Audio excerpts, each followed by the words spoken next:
I've just been told I'm off the leadership team. Are you firing me? No, you're one hell of a salesperson. We really need you out there.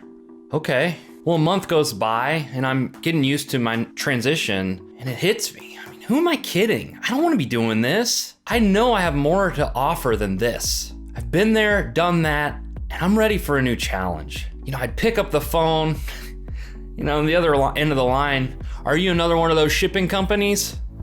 Yeah, we're not interested. Click. I don't want to be doing this anymore. But what else can I do? This was one of the lowest points of my life. Just feeling stuck. What am I really doing here? This isn't what I want to be doing. And everything changed when I sat down and seriously answered this one very simple question. What do I want? I know I don't want this, but what do I want? Not what should I be doing? What ought I be doing? What did they need me to do?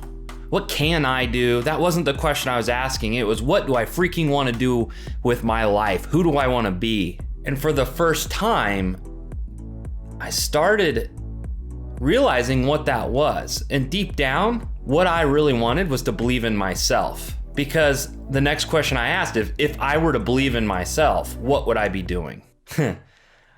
I know exactly what I'd be doing.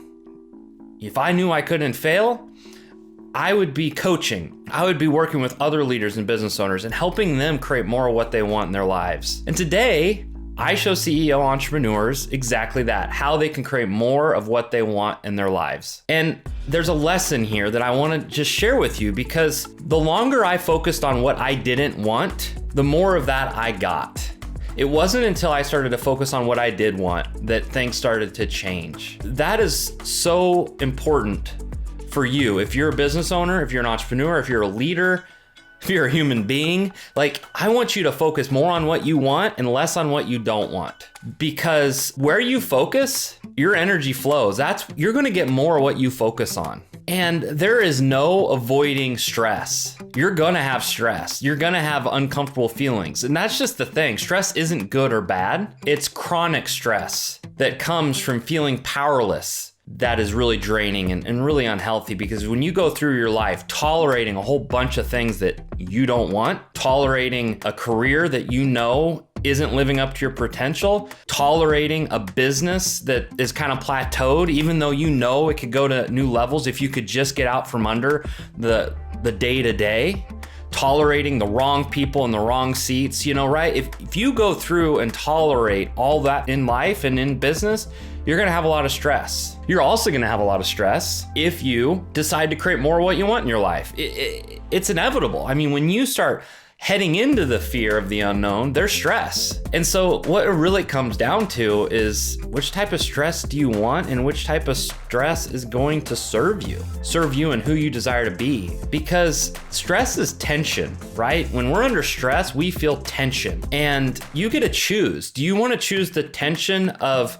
avoiding what you don't want in your life and tolerating what you don't want and just kind of always feeling like you're in that space? Or you can experience tension towards creating more of what you want. One of the tensions, if you're focused on what you want, tension resolves itself.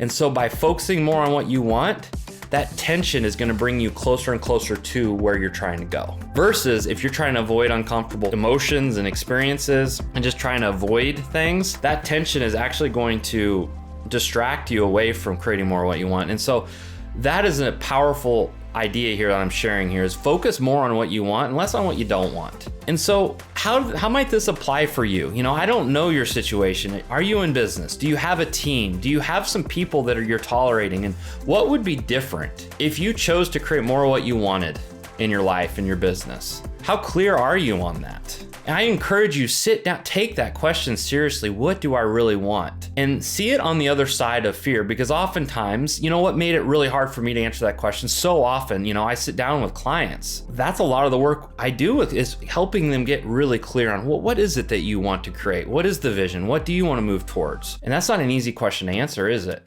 It's not always easy, because there's a voice inside our head. Stephen Pressfield calls it resistance. It's that voice in our head that tells us, who do you think you are? Who do you think you are to be that or to do that? You're not worthy to be that level of leader. You're not. What experiences do you have that bring you the credibility, or you're too young, you're too old. That voice in your head, it has some sort of version of you're not good enough. And that voice is there. It's been there since, heck, for many of us, it's been there since we were 5 years old. But if we keep listening to that voice, how do you think that's gonna work for us? How's that gonna work for you? If you keep listening to that voice of self-doubt, of fear, how's that gonna work for you? How is that really serving you? And how is that assisting you in creating more of what you want in your life? So that's the number one reason that it was so hard for me to answer what do I really want? And so to really answer that, what do I really want? You have to invite that resistance to the party. That voice is gonna be there, but it doesn't have to dictate who you are. That voice is not who you are. That voice in your head is just your ego. It's there to keep you small, to keep you playing safe, and it's served you at some point in your life. It has kept you safe, but you know what? You're an adult now, and it's time to play full out. And so, what do you really want? What would be different if you focused more on that question instead of focused on what you didn't want? Oftentimes, as leaders, as business owners, we focus on all the problems. In fact, we get really good at fixing problems. But oftentimes we can solve all our problems and still not be any closer to creating what we want in our business. And so I want you to, it's a fundamental principle. I want you to spend more time focusing on what you want and less of what you don't want. So if you enjoyed this and took anything from it, like it here below, share it with others. If you want to learn more about how you might work with me, go check out my website, www.createpurpose.net. Also follow me on Instagram at zach.arend. And remember, you're either creating more of what you want or more of what you don't want. Choose to create the results you desire. Get clear on what you really want. Invite resistance to the party. It's gonna be there, but just keep taking action towards creating that thing that you deeply desire to create in your life.